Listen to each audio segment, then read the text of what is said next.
Hi, I'm Rosalind Goodfellow, Deputy Director for Policy at the Geospatial Commission. Many thanks for OneSpatial for inviting me here today and to all of you for joining. I'm excited to be here today to set out the priorities of the UK government as set out in the UK's geospatial strategy, a more detailed look at a few of the Geospatial Commission's current activities, and, requested by OneSpatial, an overview of the Commission's focus beyond the borders of the UK. I'll start with the why, although the fact that you are here at a location data conference hopefully means I don't have to do too hard a sell. The fourth industrial revolution, with the abundance of data, new technologies and consumer interest, presents a significant opportunity for geospatial data and capabilities. New methods of collection from personal and infrastructure sensors, passing on real-time data, and the increase in quantity and quality of aerial imagery. The ubiquity of uses of location data, the value comes from geospatial as a component technology across all sectors and organisations. There is also an opportunity as investment focus lands on the less shiny, such as legacy IT upgrades, that geospatial functionality can be built in. The Commission was established in 2018 by the government as an expert committee within the Cabinet Office. We have an independent board of commissioners to advise and are formally linked to 6 geospatial partner bodies: British Geological Survey, Coal Authority, UK Hydrographics Office, Her Majesty's Land Registry, Ordnance Survey, and the Valuation Office Agency. We hold the budget for the public sector's largest investment in geospatial data.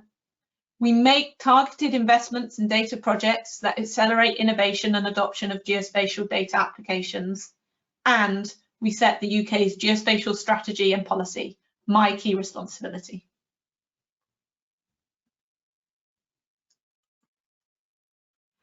The UK's geospatial strategy was launched in June 2020 and sets a 5-year vision that we will have a coherent national location data framework underpinning a flourishing digital society. The UK's geospatial strategy shortly predated the national data strategy. The latter was published in September of this year and has a consultation open for another few weeks. We worked and continue to work closely with the National Data Strategy team, so it may come as little surprise that our vision and aims are closely aligned, from skills and standards to public trust and innovation. I'm about to move on to the busiest slide of my presentation today. We call it our strategy on a page. My suggestion, if like me, your eyesight is not 20/20, do take a look at our website after today's event for the detail. Alongside our vision, this page highlights 9 key location data opportunity areas, though these 9 are not exhaustive. And importantly, on the right-hand side, 4 missions, which are the blueprint for action to make sure the 2025 vision becomes a reality. Promoting and safeguarding the use of location data. Our aim is to provide an evidence view of the market value of location data, set clear guidelines on data access, privacy, ethics, and security, and promote better use of location data. Improving access to better location data by streamlining, testing, and scaling the development of new and existing location data, ensuring it is findable, accessible, interoperable, reusable, and of high quality. Our third mission, enhancing skills, capabilities, and awareness, developing more people with the right skills and tools to work with location data across organisations and sectors to meet the UK's future needs and support global development. Our final mission, enabling innovation by maximising the commercial opportunities for innovation and promoting market-wide adoption of high-value emerging location technologies. I'll now move on to look in more detail at some of the Commission's key activities.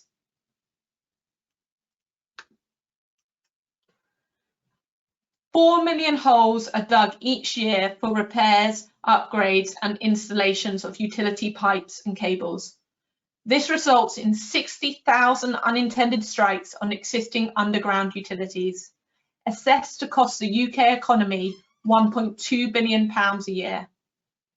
The National Underground Asset Register is one of our major programs of targeted investment.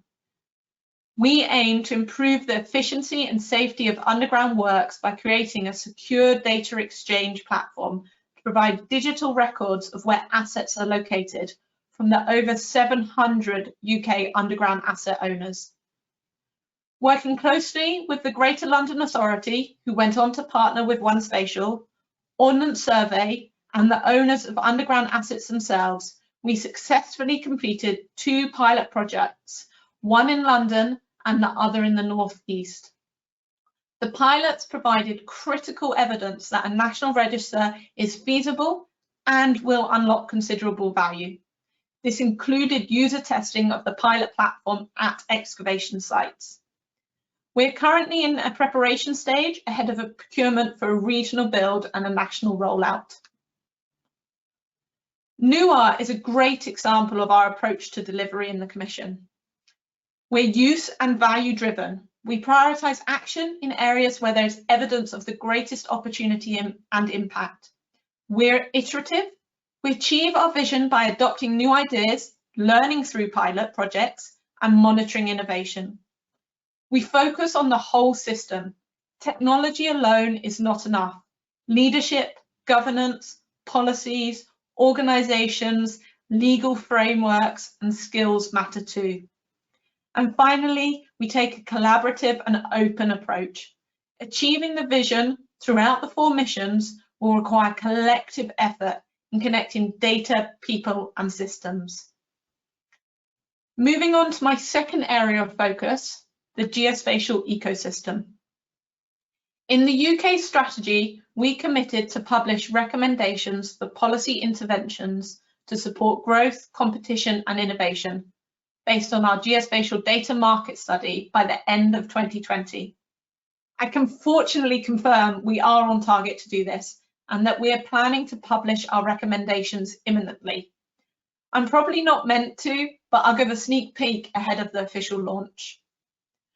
We contracted Frontier Economics to undertake the market study to provide the evidence to underpin our recommendations.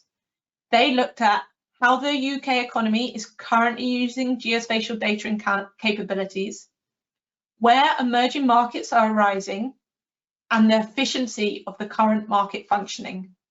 What are the barriers and opportunities for both data providers, users, and customers? A number of our findings and our consequential recommendations build on the UK's geospatial strategy through an economic focus.